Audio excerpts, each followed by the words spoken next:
Sedar tidak sedar, bulan ini genap setahun kerajaan melaksanakan Op Benteng di seluruh negara dalam usaha mencegah penularan wabak COVID-19.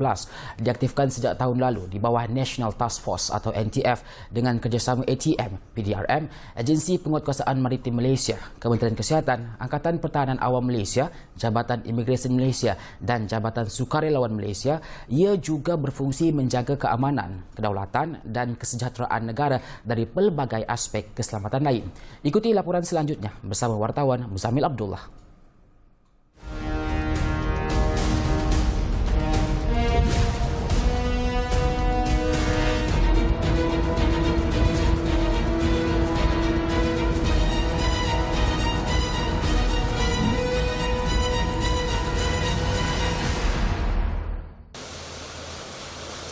Sejak kali pertama dilaksanakan, tanggungjawab dan misi petugas barisan hadapan seringkali diwar-warkan kepada khalayak umum. Namun, masih banyak maklumat berkaitan Op Benteng ini yang belum dikupas, terutama daripada aspek penugasan selain pencegahan wabak, sekatan jalan raya dan pemantauan SOP. Antara agensi yang bertanggungjawab dalam hal ini adalah Pasukan Gerakan Am atau PGA dan Polis Marin, salah satu pasukan keselamatan di dalam cawangan polis diraja Malaysia yang berperanan menjaga keselamatan perairan negara daripada sebarang ancaman yang tidak diingini. Menurut maklumat yang diberikan, muka bumi dan laut terbuka di Selat Melaka yang terdiri daripada kampungan nelayan dan hutan paya bakau di sepanjang pesisir pantai semenanjung Malaysia menjadi pilihan laluan utama parti untuk menyusup ke dalam negara. Jadi setiap rondaan kita dapat laksanakan walaupun di kawasan paya bakau, pihak Polis Marin, FPMM dan juga Navy sentiasa melaksanakan rondaan bagi mencegah kemasukan parti. Untuk Selangor sahaja, saya bagi untuk tanggapan PGA dari 1 Januari 2021 hingga 26 April 2021, sebanyak 242 tangkapan telah dibuat oleh Pasukan Gerakan Am Ceras dan lebih kurang 5.3 juta rampasan barang-barang kontraban yang terdiri daripada rokok seludup dan juga arak telah berjaya dirampas pada tahun ini.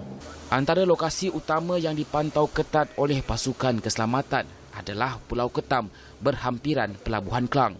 Pulau yang mempunyai populasi kira-kira 8,000 penduduk ini menjadi transit utama kemasukan parti oleh kerana jaraknya yang amat hampir dengan sempadan Indonesia selain rumah api One Phantom Bank yang menjadi panduan kepada tekong dan penyeludup kontraban. Justru rondaan ketat sering dilakukan di dalam dan di sekeliling pulau tersebut bersama agensi penguatkuasaan yang lain. Namun cabaran utama yang dihadapi oleh pasukan keselamatan ketika membuat rondaan adalah jumlah aset dan jarak pesisir pantai Selat Melaka yang amat panjang. Masalah ini diatasi dengan bantuan TUDM menggunakan aset-aset pesawat yang mampu bergerak ke setiap lokasi dengan cepat dan efektif.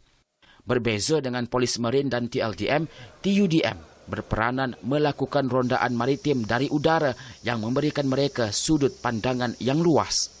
Dibekalkan dengan teknologi terkini dan keupayaan jentera untuk bertugas dalam apa jua cuaca, operasi pemantauan di bawah Op Benteng dapat dilaksanakan secara bersepadu dan menyeluruh. Berpangkalan di Pangkalan Udara Subang, nombor 20 Skuadron berperanan melengkapkan usaha para barisan hadapan lain dalam mencegah jenayah rentas sempadan. Berbekalkan doa, usaha dan sebuah pesawat angkut jenis Lockheed C-130 Hercules, barisan anak kapal yang diketuai oleh Major Muhammad Alif Samsudin sentiasa bersedia untuk menjalankan amanah tidak kira masa dan ketika. Sekiranya kami melakukan rondaan dan kami nampak target ataupun interest yang mencurigakan, dan kami akan turun dan terbang rendah dan mendekati dalam masa yang sama, mendekati bot target kami, dan dalam masa yang sama kami akan mencabar bot tersebut menerusi communication yang ada. Once kita identify itu adalah bot negara asing ataupun dia melakukan aktiviti yang mencurigakan, dan kita akan hantar kita punya laporan kepada kita punya communication kepada kita punya HQ lah. Kami akan hantar kepada kami punya base terdekat dan also kami akan hantar kepada friendly forces kami, APMM, PDRM, Navy, TLDM. Menerusi rondaan udara TUDM, ia dapat membendung penyeludupan parti yang sering berlaku di perairan Selat Melaka dengan memberi amaran awal kepada agensi penguatkuasaan yang lain agar penangkapan dapat dilakukan. Menurut beliau, nombor 20 skuadron bersiap siaga dalam memastikan op benteng dilaksanakan dengan berkesan dan memastikan seluruh kru berada pada tahap yang terbaik. Tugas mereka bukanlah mudah, terutamanya pada bulan puasa di mana mereka wajib berpuasa dan ini menuntut segala keringat dan tenaga mereka.